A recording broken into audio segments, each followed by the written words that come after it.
On this vote, the yeas are 79, the nays are 18. The motion to concur in the House amendment to the Senate amendment to H.R. 815 is agreed to.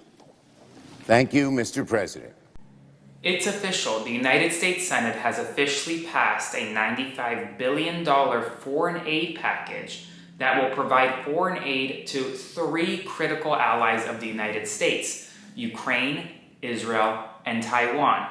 This comes after months of negotiation with Speaker Mike Johnson in the House of Representatives, who has obstructed any aid to our allies overseas, especially following October 7th in Israel and following Russia's illegal invasion of Ukraine, hitting a 2-year mark earlier this year. Now, this bill previously passed the House of Representatives by an overwhelming margin. Over 300 House members voted for it. Now, the bill passed the United States Senate by another overwhelming margin, with 79 senators voting in favor of the legislation. This is pretty big news. Now, the aid will take several weeks, if not months, to reach many of our allies, especially to reach, for example, soldiers on the battlefield. Because this bill now only authorizes the aid to go overseas, but the actual mechanisms and procedures to get the aid into the battlefield takes time. So while this is good news, it's good news for now. We need to continue fighting to provide additional aid to our allies overseas. Now, this bill also contains several provisions, including a provision that allows the United States to sell off Russian assets that were seized following Russia's illegal invasion of Ukraine. That's great news. The bill also includes a TikTok ban. This bill, which requires TikTok to divest from its parent company ByteDance within 9 months of the bill's signage, allows for an additional 3-month extension if President Biden deems that TikTok is entitled to a 3-month extension. So in total, the divestment period could reach 1 year. Now, this is different from the previous TikTok ban bill that was passed by the House of Representatives, which had a 6-month divestment period. So this divestment period is a little longer.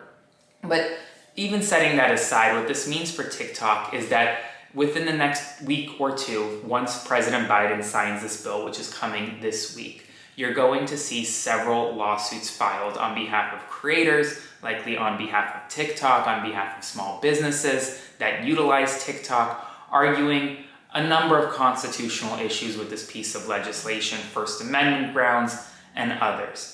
So despite the divestment period beginning upon President Biden signing the bill, expect lawsuits to be filed, expect the parties to ask for what is called a temporary injunction to stay the divestment period until after litigation is concluded.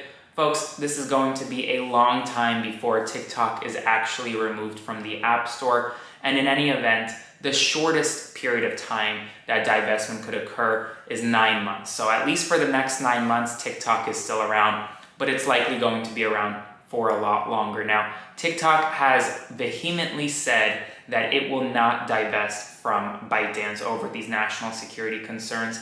And ByteDance has also signaled that it would not allow the sale of TikTok to a United States company. So this is going to be a showdown, both in the courts, but also in the business world, to see if TikTok is able to be sold and a deal is able to be met.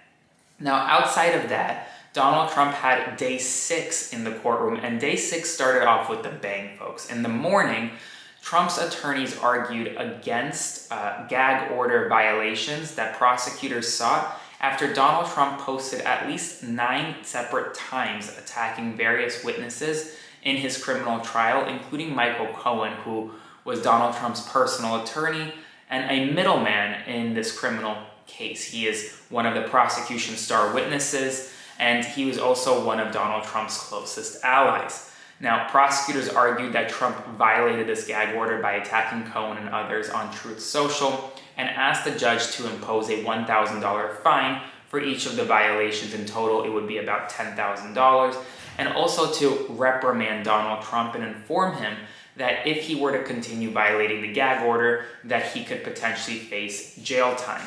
Now remember, contempt of court in New York is punishable by up to $1,000 in fines per violation and potentially jail time.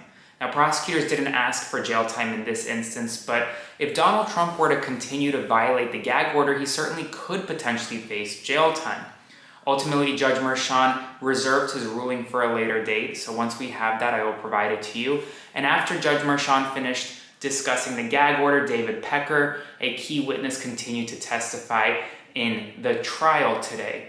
Now, outside of the foreign aid and Trump trial, the big news of the day is really Columbia University and what's happening on Columbia's campus. The rise in anti-Semitism on Columbia's campus has simply been unacceptable. President Biden and the White House have called out the anti-Semitism on campus. Many leaders have also called out the university president and other university officials for not doing enough to stop anti-Semitism on campus. Now, those in the encampment in Columbia are saying that they will not move, they will not stop this protest until their demands are met, which is divestiture from weapons companies that allegedly sell weapons to Israel.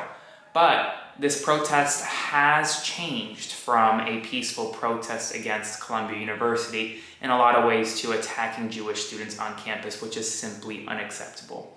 Now, folks, that is all the news of the day. If you enjoy this content, please be sure to subscribe to this channel, like, and follow along for more.